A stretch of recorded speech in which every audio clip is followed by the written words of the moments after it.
नमस्कार।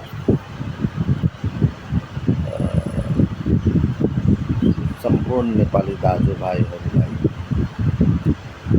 म नमन गर्न चाहन्छु।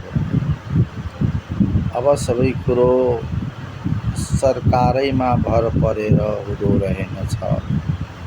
धेरै यस्ता आयामहरू छन्, क्रियाकलापहरू छन् जो आफूमा भर पर्दछ र आफ्नो जीवनशैलीलाई बनाउने काम आफूले गर्नुपर्दछ। सरकारले बाटो बनाइदिएको छ, बिजुलीको व्यवस्था गरिदिएको छ, शान्ति सुरक्षाको व्यवस्था गरिदिएको छ, सिँचाइको व्यवस्था छ, यस्ता विभिन्न सुविधाहरू छन्।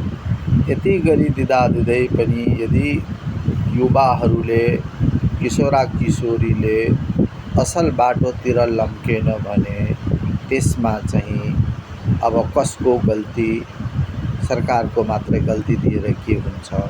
तसर्थ चाहिँ म एउटा अवकाश प्राप्त शिक्षक भएको हुनाले अब म सुरुदेखि नै बालबच्चाको जीवनलाई सपार्ने, गल्ती गर्दा विरोध गर्ने, गाली गर्ने, उचित दण्ड दिने यस्तो गर्दै आएको हुनाले अहिले पनि म त्यही देखिरहेको छु। शिक्षक अवकाश प्राप्त भए पनि गाउँघरमा किशोरा किशोरीहरू, युवा युवतीहरूको जुन दिनचर्या बिहानदेखि लिएर राति 10, 11, 12 बजेसम्मको जुन एउटा लतहरू, कुलतहरू, राम्रो बानी नराम्रो बानीहरू बानीमा परिणत भइसकेको छ, त्यो बानी गुड ह्याबिट, ब्याड ह्याबिट।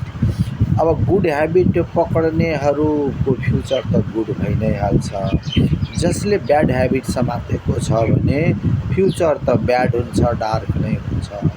त त्यसै कारणले गर्दाखेरि अब देश सप्रन्छ, युवाहरू सप्रेपछि देश बिग्रन्छ, युवाहरू बिग्रे वा नसप्रेपछि।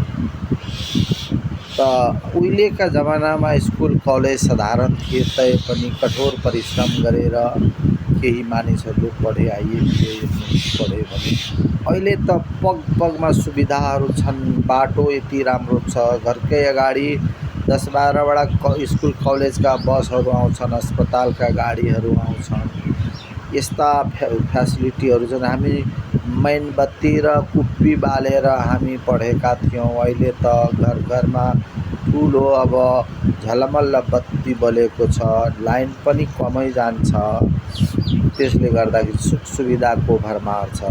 तर युवाहरू अब बिहान चाहिँ नउठ्ने, 8 बजे 9 बजे उठ्ने, अनि रातिसम्म चाहिँ अब टिभी हेर्दा, मोबाइल हेर्दा 12 बजे 1 बजेसम्म सुत्छन्। यसरी यति नै सुतिदियो भने युवा अवस्थामा यति नै खेर दिमाग बलियो हुन्छ, आँखा कान शक्तिशाली हुन्छ, मुटु कलेजो शक्तिशाली हुन्छ। गर्नुपर्ने बेला यही हो, तर चाहिँ यी समय सम्पूर्ण खेर फालिरहेको छ। बुवाआमालाई नटेर्ने, कहीँ काम नगर्ने। अब युवाहरूमा चाहिँ अब सिगरेट खाने, भोला गुट्का घरैमा खाँदो रहेछ युवाहरू। युवाका बुवाहरूले पनि यसरी खाएर चाहिँ यसरी कुलत पक्रिँदै गएको छ। अनि बालबालिका युवाहरू अलिकति जब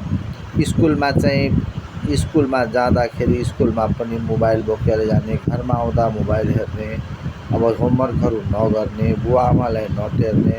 अब खेतपातको काम बुवाआमाले गर्छन् त्यो कसले गरिदिने, बुढो बुवाआमाले चाहिँ सताउँछन्, दुःख दिन्छन्, हप्काइ दप्काइ गरेर पैसा लिन्छन्।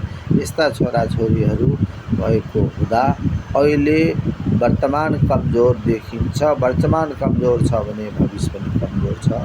यसलाई सपार्ने, सुधार्ने काम सम्पूर्ण युवकहरू चाहिँ आफै सपर्नुपर्छ। बुवाआमाले दिएको फ्यासिलिटीको दुरुपयोग नगर्नु। म सम्पूर्ण युवा युवती विद्यार्थी भाइ बहिनीहरूलाई, छोरा भतिजाहरूलाई म यो सुझाव म दिएर अब सबैलाई अनुरोध गर्न चाहन्छु। यस्तो गरे हाम्रो देशको समाज सुन्दर हुन्छ, देश पनि सुन्दर हुन्छ।